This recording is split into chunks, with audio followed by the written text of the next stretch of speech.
Hey guys, it's gonna be a bit difficult to structure this video because there are a lot of things that I want to talk about and a lot of things that I want to show you, very cool things. So this build is Hiltless Champion. It has more damage than you think. Hiltless isn't as weak as you think. It also is a lot tankier than you think because I'm using Abyssus, and despite having only 5.2k HP, I am tankier than you think, I bet. Also, this build is rather, well, I wouldn't say cheap because it's relative, but it's on a lower budget. It's, I believe, below 10 Exile, somewhere around that.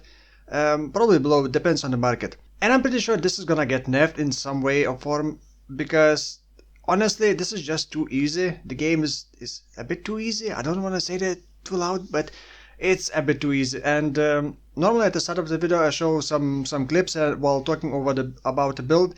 But since there's a bit more to talk about, as always, check timestamps in the description if you want to know what the topics are gonna be. But I'm gonna stall a bit longer this time while showing cool things, tanking, all sorts of stuff that I have never tanked before, I guess. Okay, let's start with the... I was told that streamer Ruetu, I'm not sure how to pronounce that, is also doing similar build on a much higher budget, like a headhunter and stuff like that. And I'm mentioning this because there are some people going around commenting about stolen technology. I'm just gonna call those people dumblings with B and K, not just dumplings, but dumblings, because they are the dumbling in the PoE community. Now, the explanation how this build came to life. During stream planning builds and thinking in general about the builds, what to play next, someone mentioned that the Hiltless triggers Flagellant Flask mod recovers 7 charges when you are hit by an enemy. And I thought that's a surprising thing because normally all the other self-hit things don't work with the flask because you need enemy hit.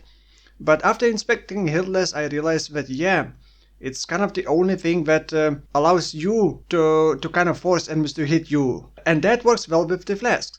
So I actually was linked a video. I'm gonna show it in the in this video. Small content creator verified that Hiltless works, and from that point I started planning builds. With this flash shenanigan, the main thing you want to do, and while Hiltless in the first place, is not just to permanently sustain flasks, but also if you look at Pathfinder, it has this recover 6% of life when you use a flask.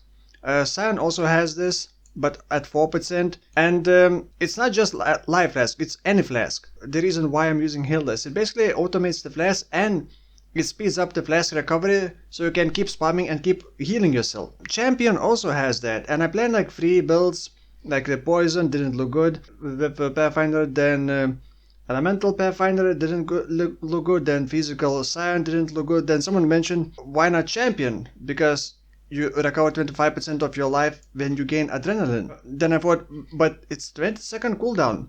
You know, you cannot refresh this until it expires. But turns out this mod is only applied to the champion if you gain it through this method.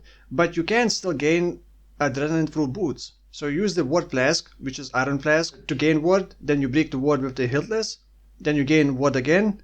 Then you break it and you keep triggering adrenaline. So you actually, with this method, you trigger adrenaline multiple times per second, and you can, I wouldn't say tank, but you can survive so many things with this. It's insane, and that's all you need basically. By the way, boots. I was told that some flippers basically bought all those boots and started selling at much higher price when it was like 10 years.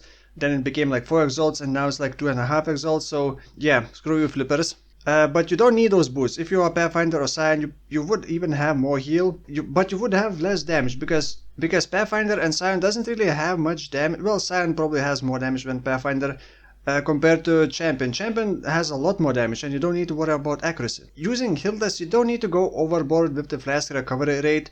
You're not gonna be able to fully like AFK enemies, like passively AFK enemies and tank them, because in this case, I'm only recovering flask every 2 or 3 hits. I actually forgot to check the number, but something like that. Every, I believe, third hit I will trigger adrenaline, which is not ideal. But if you're fighting enemies all the time, you're gonna be proccing adrenaline a couple times per second, and that leaves you more room to get damage nodes. Quite a few people saying in the comments that they tried this as well, and they ran into problem where they just didn't have enough passive points, didn't get enough damage. And that's the issue. If you want to completely go overboard with the flash sustain, like passively, like one hit uses the flask and also recovers the same amount of flash charges, that would be ideal, but you would have to spend a lot more points just getting the flash stuff and not really getting damage or life. On a very expensive build you can do that, but on a more budget build you can't really get everything that you want. So we sacrifice a bit of flash sustain, like passive flash sustain, but we gain a lot more damage with the champion. Right, I think I have been rambling long enough. I'm gonna show my items, skills, links, passive skill tree and all that stuff. As always, PUB import code will be in video description. Also talking about PUB, so I have around 3 million DPS. A bit over 3 million DPS, but that's with totems. If you disable totems, you immediately lose like 1 million DPS. So you don't always have that kind of DPS, but as you saw in clips, my DPS is actually pretty decent. You see I lose over 1 million DPS if I disable Val Ancestral Warchief and Ancestral Protector. But the good thing is that you don't have any other conditional stuff. As soon as you attack enemies, almost immediately get maximum frenzy charges, and yeah, that's all you need. Now, one thing I must mention, Hiltless does not reflect damage can never trigger any on hit or when hit effects. So Hiltless will never proc Vengeance, it will never proc the belt with the rage, I forgot its name, but it will also not work with that.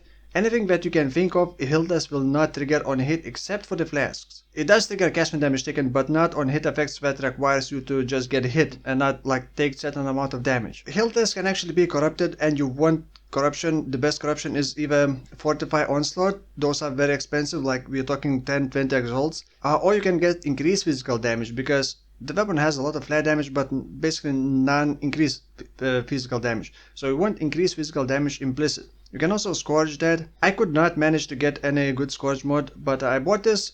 6 linking is easy, coloring is easy with the tainted fusings and tainted chromatics. So Hiltless, inside Hiltless, this is by the way level 92 right now. There are still ways to improve this build to get a bit of damage here and there. And I have been messing around with flasks. I'm gonna talk about flasks in a moment. But flasks are also very important, and crafting good flasks may actually be one of the more expensive parts of this build. It's not like insanely expensive, but don't be surprised if some flasks sometimes would cost like 1 exalt per flask. If you're lucky, sometimes it's gonna be much lower, like 20 heals. Depends on the winds of market, I guess. This Hiltless has 521 DPS if I'm not mistaken. However, people completely like ignore the level 1 life tab. Level 1 life tab gives 10% more damage. So if this weapon has 521 DPS, but we include 10% more damage from life tab, we essentially have like almost 600 physical DPS weapon. At least that's how I think about it. And you can actually get a lot more damage out of this. Also, life tab don't need to worry about the mana cost. And as you can see, my mana is, well, very low. So it is linked with, let's see, Cyclone. You want level 1 Cyclone, which is also a bit expensive. It's like 1 exalt, because it gives an extra radius. Cyclone EOE is also not very good, and clear speed wise it's not the best build, but it's very consistent and very reliable. Maybe I should start with the tankiness. Like, I'm using Abyssus, which makes me more vulnerable to physical damage, and I don't have much life. And I'm also hitting myself, doing damage, a bit of damage to myself because of the reflect. But that reflect is mitigated with the armor and other mitigations. So how do I survive while wearing Abyssus? It's not just life sustain, but I'm actually very tanky against physical hits. If you look at path of building, I did modify enemy hit to 10,000, which matters only for armor. Now, if you look at the tankiness, I can withstand 11.6k hit, like in a single hit damage. I'm actually not sure how to read this. If you enter 10,000 enemy hit and then you look at that, you can see that I would still survive it. And for elemental hits, it's almost 30k maximum hit. So I could survive like 25k hit. For heals, I have no heals resistance, so it's very weak.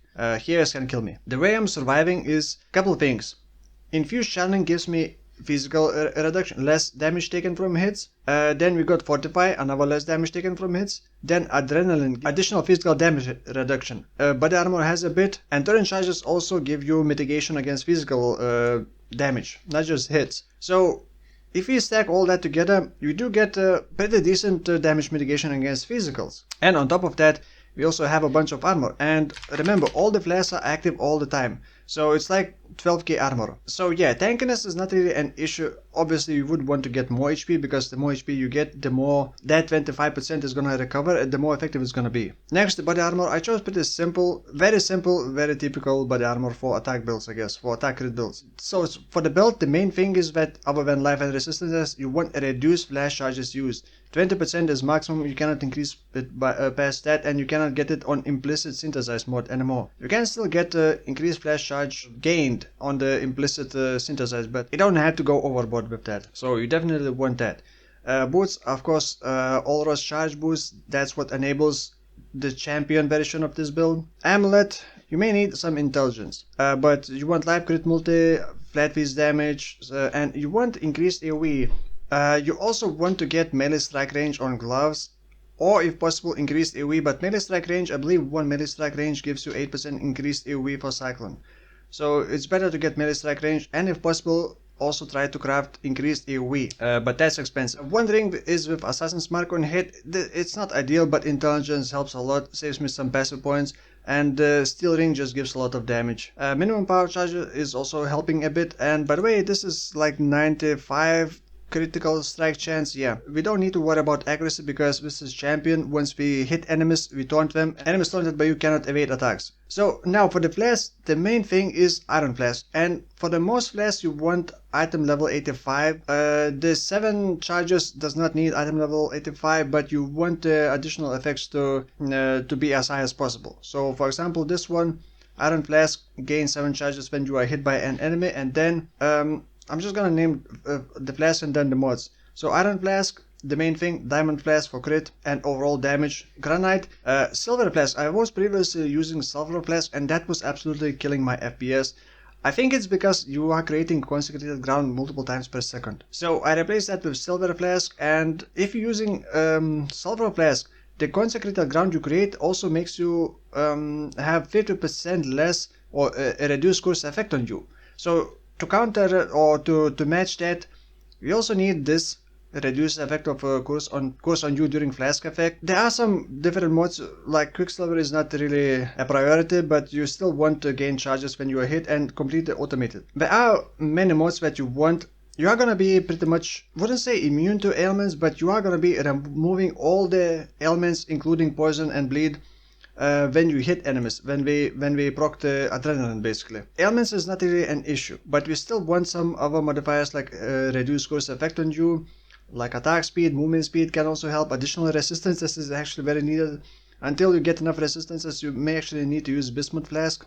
Bismuth Flask like that would be very nice, and I was using this for quite some time until I end up crafting Granite Flask with the additional elemental resistances. There's also armor. You also want more armor, and you want to remove corrupting blood, because you are gonna be immune to bleed, well, pretty much immune to bleed, but not to corrupting blood, so that's the only thing. Degen ground is also bad, and enemies that apply some kind of degen is also gonna be bad, but it's not too bad.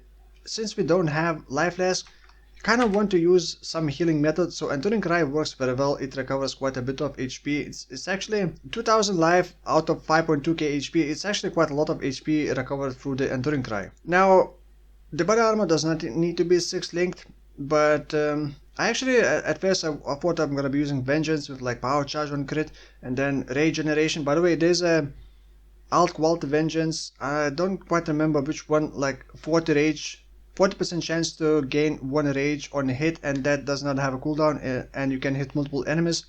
But that one is like 7 exalts or 6 exalts, so yeah. That's another thing that you could improve, but like I said, you cannot proc Vengeance with Hiltless. So my secondary plan was just to have some Vengeance, apply like Maim while clearing. You could also use like Pulverize, but right now Anomalous Vengeance just gives me increased CDR, which isn't really very needed. Pulverize just increased AoE so that I can reach enemies better with Maim, but I also have Ancestral Protector and Val Ancestral Warchief in the same setup linked with Maim. It would be nice to have Culling Strike. You could like try using Culling Strike. I was afraid that my Vengeance may not be able to reach enemies far away to apply Maim, but everything seems to work fine. Next I got Anomalous Dread Banner. Does not need to be anomalous, but it's 2% less damage. Nearby enemies deal 2% less damage. That's another thing. I also have cast when damage taken with Blood Rage simply because I'm too lazy and I keep forgetting to use Blood Rage manually. And then Skitterbots, just a bit of aura, just a bit of damage, and slowing enemies down a bit with chill. Then we got Leap Slam, you need to go over cliffs. Enduring Cry linked with Life Tap and increased AoE. So at first I was using Enduring Cry to generate endurance charges, since you cannot really rely on the Hiltless to hit you to gain endurance charges. You need enemies hit, or to get hit through other means like Eye of Innocence. But Reflect damage does not proc this thing. And it also does not proc Enduring Composure.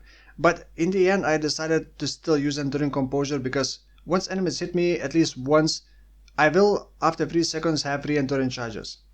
Unless I also use Enduring Cry to kind of supplement that. Especially doing Harvest, you like summon your totems, you start spinning and then you immediately use Enduring Cry to gain Endurance charges to be tanker, because you don't want to get hit before you become tanker. You want to be tanker as soon as possible before enemies engage you. Also, phase run. You see phase run, this is just a move between enemy packs. But if you did not disable phase run in Path of Building, you're gonna gain another 1 million DPS, which is cheating, because like essentially you only get it for one hit basically. So I also got Pride. Pride has pretty big AoE and is definitely much bigger than Cyclone AoE. So you can actually use Diversion Pride. Nearby enemies have -2 physical damage reduction, which helps a bit as well. It's a tiny bit of damage increase, but it's not needed. Then, like I said, phase run. I still got 2 sockets empty. And yeah, those are the links and skills. By the way, close combat is 15 units. After 15 units radius, you're gonna start losing some damage. But even at maximum cyclone distance, it's still almost the same damage as any other support. But at very close distance, close combat is the best damage support for this, or one of the best damage supports. Okay, so passive skill tree. By the way, for the anointment, since I do have a bit low HP, I wanted as much life as possible, so I anointed Tenacity because it gives a bit more life and it actually gives the most damage compared to anything else pretty much. So for the passive skill tree, since this is champion, I had to travel this way just to get the flash stuff. While traveling here I also picked up the crit, the sword nodes. There are some masteries that are also important, and I only have one cluster jewel. This is with the spike concoction. This is also pretty important, and fasting. Fasting gives 20% increased flash charges gained, and also spike concoction gives alchemist genius, which also gives flash charges gained 20%, and effect of flask by 10%. So for the masteries, that's how I get fortify. You take this mastery, it's kind of 3 points for nothing until you get the 4th one, and then you start getting fortify. Unless you got the fortify Hiltless, then you can basically refund these and get something else, like damage. Important masteries are sword masteries. So we got frenzy charge generation through mastery. Then we also get additional chance to impale, because this had like 80% chance to impale. There's also this mastery, 120% increased critical strike chance with swords. I usually only pick this when I am doing like a bigger bosses. I tried Cirrus. Cirrus damage was fine, but I just hate Cirrus. I don't want to talk about Cirrus. You can do Cirrus if you know the fight and you know how to play Cirrus. But like normally I refund this, and for clear speed I take this one, because that gives a bit more AoE and it feels just better for clear speed. For the jewels, I do have Watcher Sight somewhere. 10% chance to deal double damage while using Pride. For the jewels, life a must, and then melee critical strike multiplier, and then increased damage with swords seems to be the best option. Intelligence was a bit of an issue, so I had to get some intelligence. So I was lucky that I got some intelligence on some of my items, so it was easier. But you can just pick up intelligence here, another here, and it should be fine. I do have mana leech on this ring. Otherwise you could just pick this 1 point and you will have life leech, which you don't need, and mana leech, which should be enough to sustain as long as you're hitting stuff. Then there are also some defensive masteries like this. You take 30% reduced extra damage from critical strikes. You can also get that on critical mastery. By the way, on the flask mastery you want to get utility flask, gain 1 charge every 3 seconds. So yeah, that's pretty much all. So if you have not done this build and you want it, better do this league, because I'm pretty sure next league we're gonna nerf something, and it would be justifiable to nerf it because it's really too strong. Maybe put a cooldown on flask, but even cooldown on flask wouldn't really change much. Like you can do this, by the way, without the Hiltless, with the gain flash charges on crit. There are a couple sources of that, but we do have a cooldown. So it's not ideal, but you could still do it. But it would not be as fast sustain, I guess. But if enemies are hitting you, it's still gonna be very nice. That's gonna be it for this video. So the next build may take a while because I have a couple ideas, but those are very experimental and it may take a while. I may just do a quick video about experiment results, but not the full build guide. So yeah, until then, thank you for watching and I'll see you in the next video. Bye bye.